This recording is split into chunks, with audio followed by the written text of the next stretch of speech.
Welcome to the Everyday Warriors podcast, the perfect space to speak my truth and dive into deep conversations with others. This podcast is about celebrating everyday warriors, the people who face life's challenges head on, breaking through obstacles to build resilience, strength, and courage. Join me, your host, Trudy Marie, as I sit down with inspiring individuals who have fought their own battles and emerged stronger, sharing raw, real, and authentic stories in a safe space, allowing you to explore, question, and find your own path to new possibilities. Let us all embrace the warrior within and realize that while no one is walking in your shoes, others are on this same path, journeying through life together. Please note that the following podcast may contain discussions or topics that could be triggering or distressing for some listeners. I aim to provide informative and supportive content, but understand that certain things may evoke strong emotions or memories. If you find yourself feeling overwhelmed or in need of support while listening, I encourage you to pause the podcast and take a break. Remember that it is okay to prioritise your well-being and seek assistance from trained professionals. There is no shame in this. In fact, it is the first brave step to healing. If you require immediate support, please consider reaching out to Lifeline on 13 11 14 or a crisis intervention service in your area. Thank you for listening, and please take care of yourself as you engage with the content of this podcast. Love the Everyday Warriors podcast? It would mean the world to me if you were to leave a 5-star review to ensure that the Everyday Warriors podcast is heard by more listeners around the world. You can also support the show for as little as $5 with a one-time donation or by becoming a monthly subscriber. Your contribution helps me to continue bringing you inspiring stories of everyday warriors who overcome challenges to find strength, resilience, and new possibilities in life. Head to the link to buy me a coffee and fuel the next episode. Every bit counts. If you're looking for an inspiring story of resilience, healing, and rediscovering yourself, then my book, Everyday Warrior From Frontline to Freedom, is for you.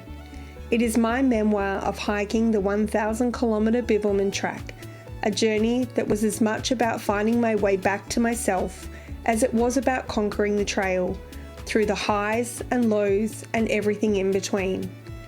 This book is taken from my journals and is my raw and honest experience of overcoming trauma and embracing the strength within. Grab your copy now. Just head to the link in the show notes and let's take this journey together. Welcome to another episode of the Everyday Warriors podcast. And today's guest is local in WA, just like me, and she has come referred by one of my friends. So welcome to the show, Tina. Thank you. It's really great to be here today. It's great having you, and I'm so thankful, and I just want to acknowledge Christine for connecting us, because you just never know where your next guest is going to come from. And the fact that I have people on my side that are supporting the show and supporting other people's stories, I just think is incredible. So it's so good to have you here. Thanks. So I want to start your story back in your childhood, which is, I believe, where everything sort of started to change for you.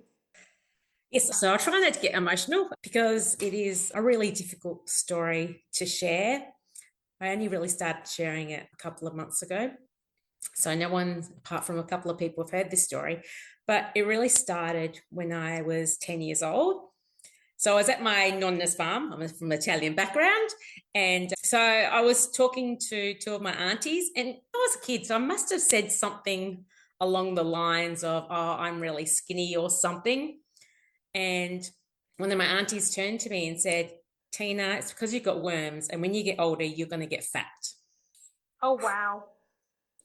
Yeah, just give me a sec. So that comment stuck with me. And it didn't really shape who I was until I was about 16, going through puberty when I started in high school.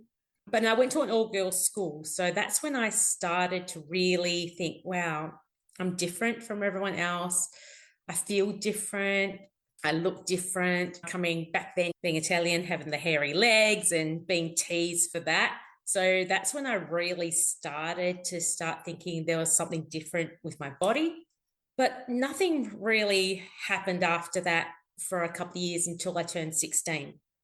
So when I turned 16, one of my friends, it was a sports day, and she had forgotten her tracksuit pants. And I said, oh, I've got a spare pair in my bag. You can just have them. Now, she was really skinny. So when she put them on, they were practically falling off her. And all the girls in the class laughed. That's when it just really hit me. And that's when I started to have some pretty terrible thoughts about my body. And I can't remember exactly, but it may have probably been about maybe a couple of months or so. I was in the drama class and we had decided that we're going to put on a school musical. And being an all-girls school, we'd invited the boys from our brother school to come along. So I got to be in the show. I had a boy who was going to be my dance partner. So I was pretty excited because I love music and I love performing.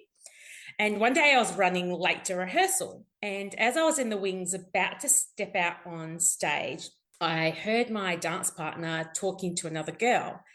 And he said to her, listen, I don't want to be Tina's dance partner. She's too fat to lift.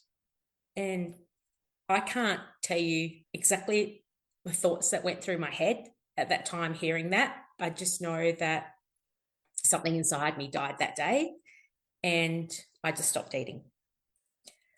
So the show came and went, and I lost track of how many weeks, I didn't eat. But when I first started starving myself, I weighed about 68 kilos. After, like I said, it probably would have been more than a couple of weeks. To be honest, that whole period of my life was a blur. I would say that I got down to 37 kilos. Oh, wow. So yeah. we're talking about shaving nearly half your weight through not eating because of something, one, that it stemmed from your aunties at 10 years of age, but then a boy making a backhanded comment about not being able to lift you on stage as part of a dance recital, that you just went into whole body dysmorphia at that stage. Yes. And the worst thing about it is that nobody noticed. Not my mum, not my sisters, not my friends. It got to the point where I was really, really dangerously thin, and the signs of starving myself started to take a toll. So I can remember having red welts form all over my arms. Now, this would have been about summertime, because I remember it was like coming to the end of the year. So I'd have to wear a jumper in summer to hide that. And people would ask me, Tina, why are you wearing a jumper in summer? And I'd go, oh, it's okay. I don't feel the heat. And being from Perth, you know exactly what our Perth summers are like. So not only was I suffering on one level, I was suffering on a whole nother level, having to wear a jumper. And not long after that, it was coming to the end of year school dance. And so we had to, so I decided that I'd get a dress made. My auntie was a dressmaker. Not the two aunties from one of the aunties from when I was 10, but so she was a dressmaker. I picked the dress, I got my hair done for the event. So I thought I was looking pretty good. And on the night we had some photos taken. I remember I didn't eat either. So I was just pretending to just push my food around the plate. And it wasn't until about a week later that I got the photo. And I remember I was so excited to have a look at the photo because I thought, oh, I look pretty good that night. And that's when I opened the photo and I just stared at myself, and I just stared at that photo for so long because the face that was looking back at me was not my own face. It was unrecognisable. My cheek. Due to the weight loss? Yeah. Is it because you were so gaunt? Oh, absolutely. My cheeks, my eyes were sunken and lifeless. It was like, yeah. So my question is, how, if you lose about 30 kilos, even though you're young, you said, yes, you were wearing jumpers through the summer period, so obviously bulky layers, how did no one notice the change in who you were? Or do you think that given the circumstances, going back to probably if you're a similar age to me, it would have been the late 80s, early 90s, did people not notice, or did people just not talk about it? Well, I was the eldest of four, and mum and dad worked all the time. So I just hid in my room. And so if mum would, it wasn't dad because he worked late, but if mum said, oh, you have something to eat? No, that's fine. I've already eaten. So it was like, I'm fine. I've already eaten. It was only when I went to have the dress fitting that one of my aunties said to me, Tina, wow, you look really skinny. And at that point, there was nothing on me. So I was really frail at that time, but I just laughed it off. I said, oh, no, that's okay. But I don't know why. No one said anything at all, not even my friends. It was just not a conversation, whether they didn't want to talk about it. They didn't. Mum was quite young as well when she had me. So maybe she didn't know how to have those conversations with me about what was going on. To be honest, I have no idea why no one said anything. Yeah, it's just interesting that you look at your photo of yourself and see what the difference is, and you don't recognize yourself. I'm just curious as to what other people's impressions or opinions were of you around that time, because if you notice that change yourself, and we're often the last ones to notice a change, like it took seeing a photo of yourself to recognize that change, that why no one else around you had noticed either. How did things change for you coming up to the end of year 12, and I presume you then went on to university? Yes, so after that, I attempted to start eating again. So I was at uni, and to be honest, my lunch was a packet of tomato sauce and a packet of salt. So that's what I would eat for lunch at uni. It was really bad, so bad, now that I think back of it. And then at home, I would just barely eat. By the time I finished uni, actually, we take a step back. So I became obsessed with keeping fit. So I was at the gym 5 days a week. I started martial arts as well, and I was doing that 6 days a week. So I was forced to eat. So I had to start eating to be able to be exercising at that level. So then I put on a bit of weight. I went to about 42 kilos, and then that gradually started to get better and started to eat more. I finished uni. I was working, so I had to eat to work to be able to function at work. And then I got married. And by the time I got married, I was at 52 kilos. So then not after I got married, I had children. And I'm really proud to say that the whole time that I had my kids, I wasn't starving myself. I was eating normally. So I had two beautiful, healthy boys. So things really started to get on track. I was married. I was happy. I had kids. And then I decided to have a birthday party. And at the birthday party, we're having fun. So someone filmed the event. And the next day, I went back and watched the recording. And that's when I broke down crying. I just sat on the bed and sobbed because in my eyes, I had put on so much weight. And that moment triggered 8 years of a vicious cycle of dieting, starving. I was doing ridiculous fad diets. I don't know if you ever heard of the soup diet, where you just eat soup. There's soup, breakfast, lunch, and dinner, snacks. I got so violently ill after that, but it worked. In my eyes, it worked. I went down to 47 kilos. But I was, again, I was heavier then because I had my children. So I was probably about 70 something kilos down to 47 kilos. But I got really, really sick.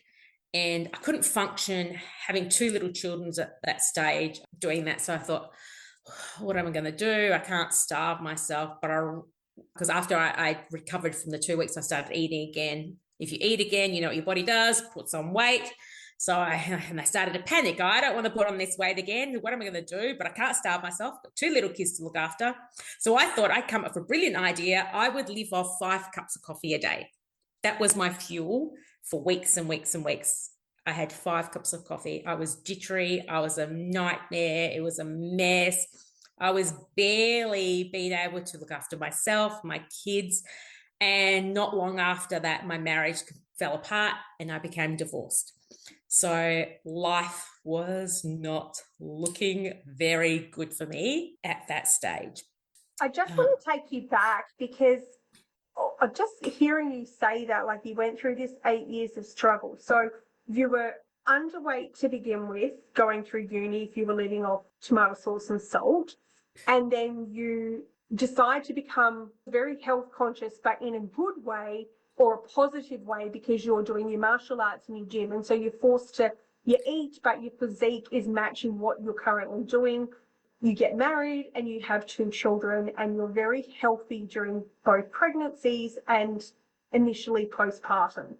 When you look back now, because let's be real, hindsight is 20/20 vision, but when you look back to that time where you saw a video of yourself at a party where I'm guessing that you were a reasonably healthy weight range because you were fit and healthy and just had 2 children, what was the body dysmorphia like for you in the sense that you, in that instant of seeing the image, was it the voices of your auntie saying when you get older you become fat?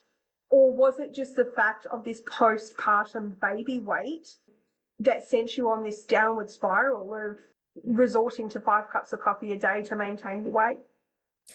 To be honest, I think it was that when I saw the photo of myself looking like that broke me out of the cycle of where I was starving myself. This actually put me back into that because I saw a photo or an image of myself where I was back to when I was a teenager and was overweight. So that triggered that whole cycle again of those feelings. And that brought up those feelings again. Oh my gosh, I'm overweight.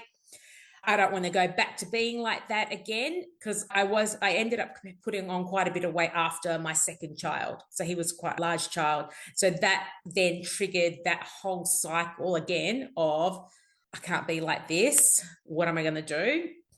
There was shorter periods of starving myself because again, I had the kids, so I couldn't go through that and starve myself and look after them. So that's when all this crazy dieting came in and periods of starving myself. So looking back, it was, seeing that image of myself again and being back to when I was 16. Apologies if this is somewhat of a personal question, but was your body dysmorphia and your yo-yo dieting a contributing factor to your marriage breakdown? I think in a way, maybe yes and a bit of no. There was something quite personal that had triggered the breakdown. But I think closer to the end, it was not knowing that I had ADHD to start off with, and only recently diagnosed 3 years ago. So the way I saw myself was very different, and I always didn't feel like I would fit in. But I think near the end, it would have definitely been the 5 cups of coffee. It was crazy. I was barely functioning as a human being. I wasn't sleeping. I wasn't eating. At the time, my ex-husband was working all the time. So it was a lot of contributing factors. I wouldn't say it was definitely the thing that pushed it over the edge, but did it contribute? I would say yes, it would have. Okay. And thank you for being so raw and honest because it is one of those things that when we look back and we can see what was going on at the time, having those 5 cups of coffee a day and that's all you were intaking in your body, were there any other health issues that arose because of that? Like you said, you got sick after the soup diet, but was there anything else that you noticed? Because obviously when you were younger and starving yourself, you were breaking out in a rash, but did anything like that happen during this 8-year struggle with your body image? Not that I can recall. It's hard for me to recall that time because I was a young mum as well. Do you know what I mean? So when I was in high school, I only had to think about me and what was going in my life. But at that time, I had so focused on the kids. And like I said, my ex-husband was working long, long hours. To be honest, no, I can't remember an impact apart from the fact that I was highly strung all the time and wasn't sleeping. I can't really remember any impact on me, but I didn't do that as long as I did the starving as well. Do you know what I mean? Because like you can only do that for a certain period of time before at least. So I probably would have done it at least 2-3 weeks straight, maybe 4 maximum to be able to lose some weight. And then I would have then started trying to eat again. So it wasn't as long as the first time when I was 16, where I didn't eat for goodness knows how long. Obviously, after divorce, that's a stressful time in itself anyway, going through a marriage breakup. I know firsthand what that's like. How did that then resolve itself? Like, you're dealing with, one, being a mum, two, going through this divorce, and three, with this whole body dysmorphia stuff. And then from what you've just said about the ADHD, you're dealing with whatever was going on with you mentally and how you actually coped on a day-to-day basis without being diagnosed. What was a change for you during that time, or like, how did you cope during that time? Well, one, I didn't have a choice. Mum and dad, again, were still working. So I just had to do it. You know what it's like as a mum, you just got to get in and do it. But when my marriage ended, I needed to get a job. So that was a big focus. A friend of mine introduced me to her. A friend of hers was a chiropractor, and they needed someone to run some wellness talks for them. So I jumped on board, and he had a friend visiting from Canada, and we were pretty much told we needed to attend his wellness seminar. The funny thing is, I remember this day so clearly because it was the day that I actually decided to start starving myself again. Because after the marriage ended, I was eating, I did put on some weight, and the moment I get any weight at all, the first thing is either doing some ridiculous diet or starving myself. So that day I had decided I'm going to start starving myself. So I attended his wellness seminar. I didn't want to go. I was forced to go. So I sat at the back of the room listening to this guy going on and on. Oh, you have to eat healthy, and you have to be mindful, and you have to make sure that you look after your body. And I didn't care. I didn't care what he was saying. That was the day I decided that I wanted to starve myself so I could lose weight. That was all I was interested in. If he didn't sell me anything about losing weight, I'm not listening to you. Anyway, so he's going on and talking. And then he said something that made me stop and listen. He very slowly and clearly said to the audience, "Stop killing yourselves." And in that moment, I was back in the wings as a 16-year-old girl, listening to my dance partner say to the other girl, "I don't want to be Tina's dance partner because she's too fat to lift." But in that moment, gosh, this is so hard to say, I realized what I had said to myself back then and carried all those years was, I said to myself, Tina is too fat to live. And that's when I realized. Yeah. That's such a huge realization for you to have in that moment. It's not that you're too fat. It's not that a boy told you were fat, or that your auntie said when you got older you would become fat. That you were able to recognize that you told yourself something completely different that had literally blindsided you for what? Possibly near on 10, 15 plus years. Mm-hmm. And that's when my journey of healing and discovering who I was, his words inspired me to really look at my life and stop killing myself. And that's when my journey of healing and courage and resilience began. That's such a poignant moment in your life to actually go from there is something wrong with me to I now have something to live for. Yeah. That's a huge turnaround. And I just want to take a moment to acknowledge your courage to actually go there, because most people don't. Most people will continue to fight or find a reason outside of themselves for what's going on. And the fact that you actually were able to look back and realize that you didn't want to do what you were doing anymore and start a journey of your own in a more positive direction, kudos to you. So Gosh, I don't know where to go from there. That's okay. Take a moment to pause and just be really, I don't know, reflective of the journey you've been on, because I want my listeners to really comprehend that this is such a poignant, life-changing moment. You were sitting in a seminar that you said you were forced to go to.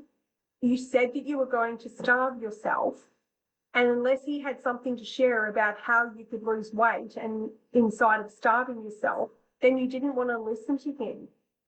But in one split second, he said, stop killing yourself. You had a huge aha light bulb moment, whatever you want to call it, that literally turned your life around.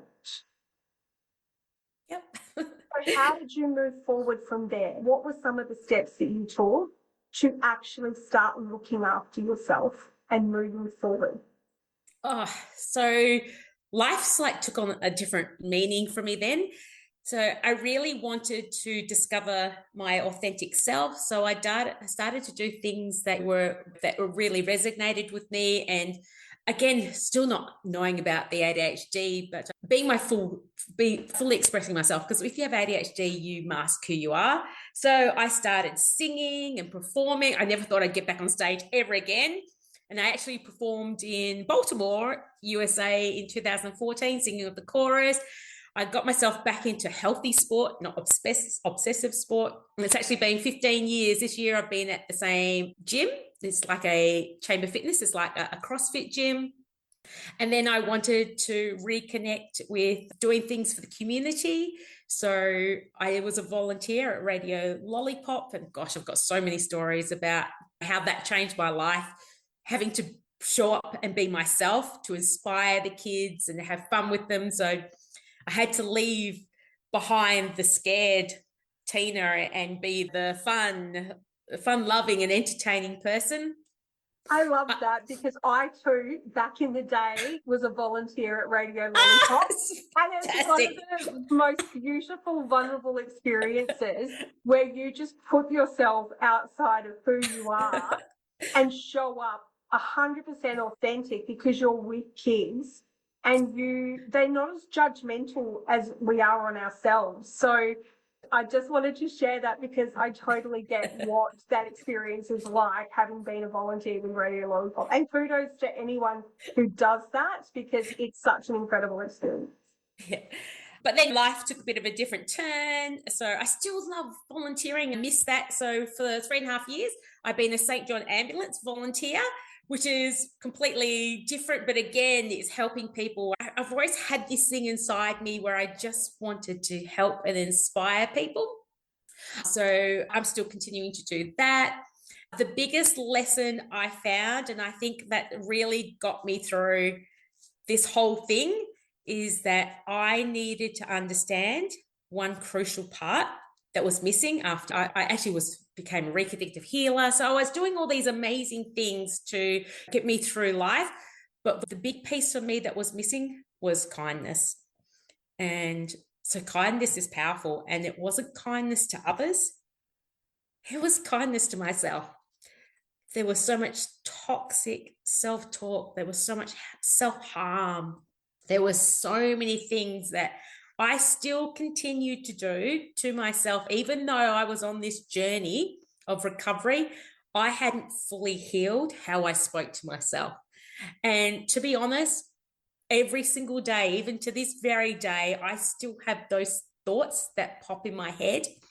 But I need to remind myself to be strong, to be courageous, and not to listen to those negative thoughts.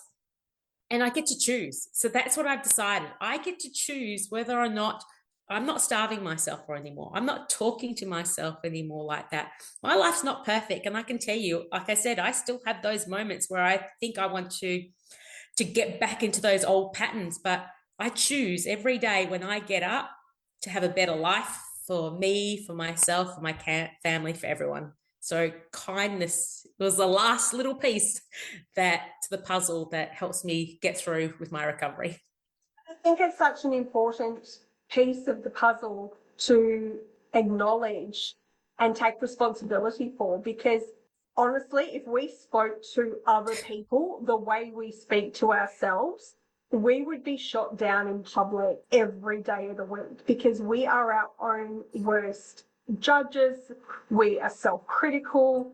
We are just horrible people to ourselves.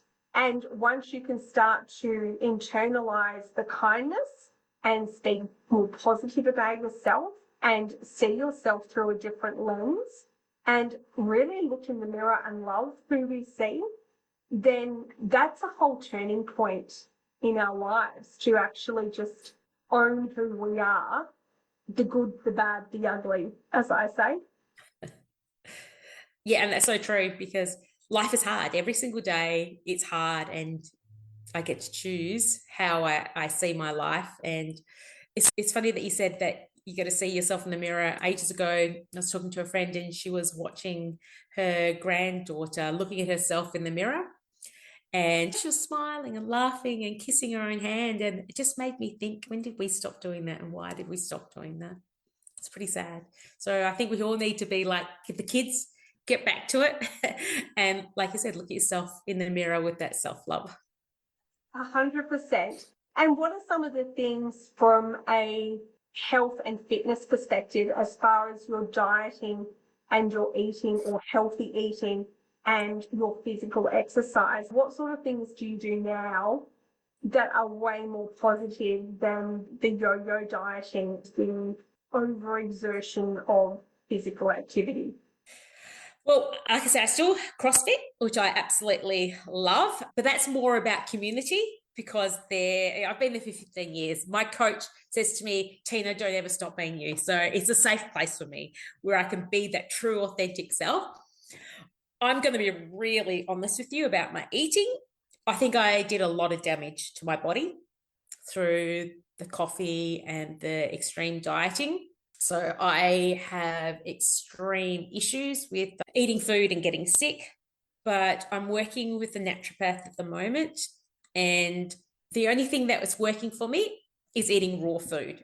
And that's only because if I eat anything else, I just get sick, which is good. So she's got me eating 3 meals a day. Up until not long ago, I was still pretending I was being healthy by intermittent fasting, I was calling it. Oh, I'm intermittent fasting. But yeah, using that as a little bit of a cover because I've been in maintenance since 2008. There hasn't been really big periods of time, but it's normal. I lapse, I get back on to being healthy. But for the last couple of months, I've been really good. And the raw food for me is really helping. It's not for everyone, but I think I've just done so much damage to my body over the years that raw is the only thing that I can eat at the moment. But I'm eating 3 meals a day and I'm getting my protein in. So everything is looking really good. It's really, really good. That's actually really good to hear that as much as you've got difficulties in what you can eat, the fact that you're looking at food in a more positive way and knowing that, yes, raw food is a brilliant diet. It's eating healthy because there's no processed foods, there's no bad food, so to speak, in inverted commas, that you're putting into your body. So you're fueling your body in a good way. Because if I go back to what he said, you're killing yourself. You're literally doing that with the overload of caffeine in your body with nothing else to sustain it. That now when you're actually fueling your body, you're doing it in a really positive and healthy way. Does that help you look at food in a more positive light, even though there still may be that attachment to the weight you may gain as a result of eating? But is it a more positive experience for you? Yes, because now I look at it that I still get to do the things that I can do. Probably about 6 months ago, I was in intermittent fasting and I was going to the gym and sobbing because I couldn't do a workout because I had no energy and I just felt so sick. So now I look forward to, I love being creative. That's my thing. So I'm like, oh, what am I going to try today? So I've been Googling raw food recipes. I still have my chocolate, raw food chocolate. I still have maybe ice cream made out of frozen fruits. So I still have my crackers. I love crackers. So I've got a dehydrator that's going on at the moment with all my dehydrated fruits and vegetables in there. So I'm actually more excited now than I have been about food for a very long time, because one, I'm eating healthy. I'm eating 3 meals. And the main thing is that I've got the energy to do the things that I love, and I can keep doing them. And it's the food that gives me the ability to be able to do that. Oh, that's good to hear.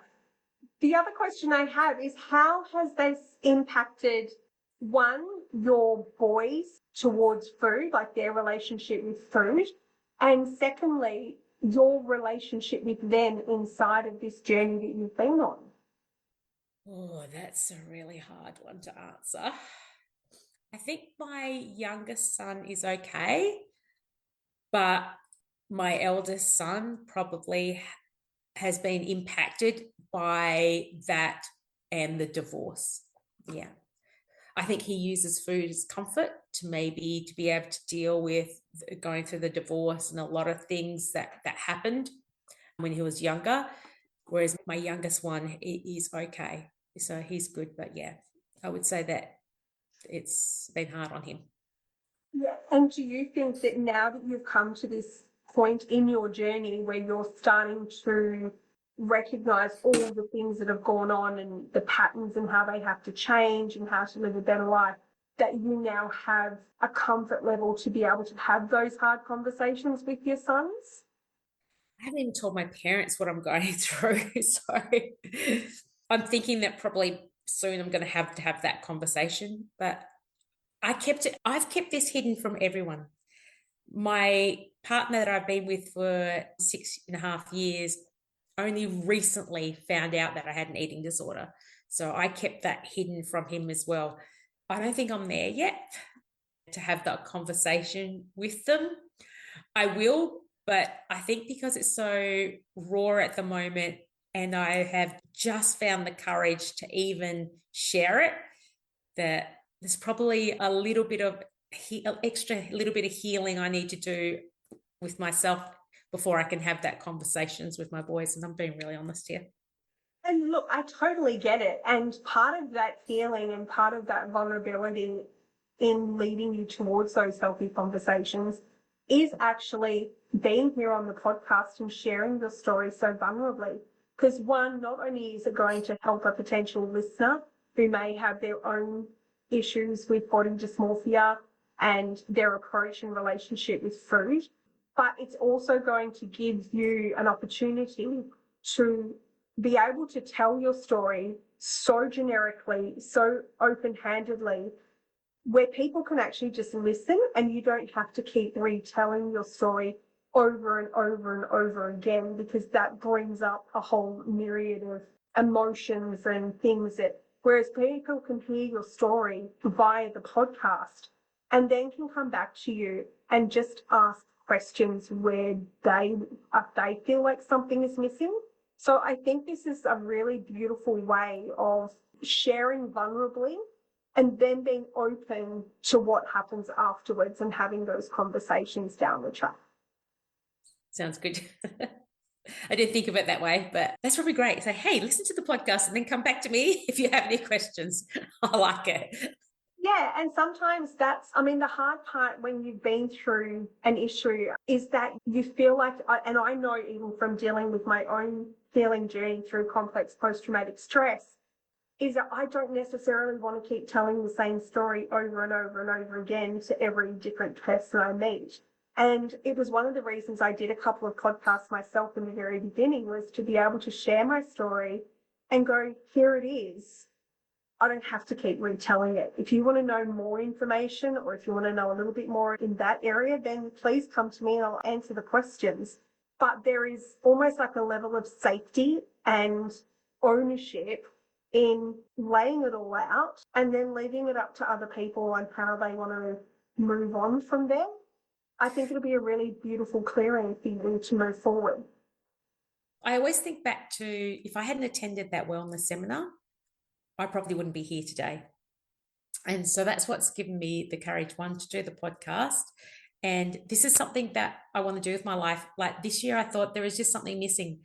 And that's why I'm hoping that I can maybe do this as a stepping stone into going, whether it's out to schools or to organizations or to workplaces or women's groups, where I really want to be able to share my story. Because like I said, if I hadn't attended that seminar, I wouldn't be here. So maybe if even one person can hear something in my talk, that could make a real difference to them, and they get to choose to live a life that's full of hope, courage. So that's what I really would like my next part of my journey of my life to look like. And what a beautiful part of your journey that is. Are you still working with the same chiropractor, or have you moved on from that? No, unfortunately, he went back to Canada. So no, I did. I should actually reach out to him and share my story, because I don't even think I told him that his friend had made such a big difference to my life. But I'm sure you can find people. There's ways on Facebook or Instagram, but I should really reach out to him and let him know that this is where I am and this is what I'm doing. He'd be so proud. He was the most amazing guy, and that's all he ever wanted, was people to live an authentic, happy, healthy life. 100%. That's, I think, all we want for each and every one of us, is that we want to live a full, authentic life that is full of joy and love and kindness and compassion. And to be honest, the world probably needs more of that right now, if we look at the bigger picture. Absolutely. So what does life look like now moving forward for Tina? Yes, you want to do your motivational speaking and share your story to assist others in their own journeys. And we never fully get the impact of the ripple effect that we do have when we do share our stories and what that leads to other people. But what's next for you? Oh gosh, I'm at the beginning stage of my speaking. I'm looking at getting a website done, looking at maybe some other podcast opportunities, maybe going around to a couple of schools and offering a couple of free talks to do there, just to get my story out there and to build my confidence. It's almost like it's this exciting new chapter, but I'm not quite sure how to start it yet or what it's going to look like. So to be honest, I can't really answer that question. I just know that I've taken the first step, and that was the hardest step, because it was very, very easy for me to stay hidden in the shadows. One, because that's just something I did. I hid my eating disorder. Two, being ADHD, I just masked for so long who I was. But I don't know what the next thing is, apart from I'm always looking for something new and exciting to do. So I think opportunities will arise. So something might arise through doing this podcast or just meeting people and talking to people. I'm really open to the universe. Bring on whatever is positive. I'm ready to accept it and make a difference to somebody else, and hopefully and myself at the same time. Anything's possible. I love that. And I want to thank you so much for being here today and sharing your story so vulnerably, because I know it takes a lot, like you said, when your parents and your boys don't really even know the full story, and for you to be able to share it so publicly and do it in a way that really provides connection, because sometimes the hardest stories can be told in such a beautiful way if we just allow the space to do them. So thank you for being here. Thank you. Thank you for inviting me. I was just like, I'm glad I did it. I'm really glad that I did it. It just feels like that little bit of extra healing that's been done just by taking that step of sharing it with someone else. And thank you for sharing it with me. And I always love to finish the podcast by asking, what is the one thing you are most grateful for today? I would say I'm most grateful for the strength to choose my life every single morning, because I get to choose the most wonderful experiences that come in the moment, and I get to choose to live a life that's full of love, happiness, and laughter. Thank you for tuning in to the Everyday Warriors podcast. If you have an idea for a future episode or a story you'd like to share yourself, then please reach out and message me, as I am always up for real, raw, and authentic conversations with other everyday warriors. Also, be sure to subscribe so that you can download all the latest episodes as they are published. And spread the word to your family and friends and colleagues so they can listen in too. If you're sharing on social media, please be sure to tag me so that I can personally acknowledge you. I'm always open to comment about how these episodes have resonated with you, the listener. And remember, lead with love as you live this one wild and precious life.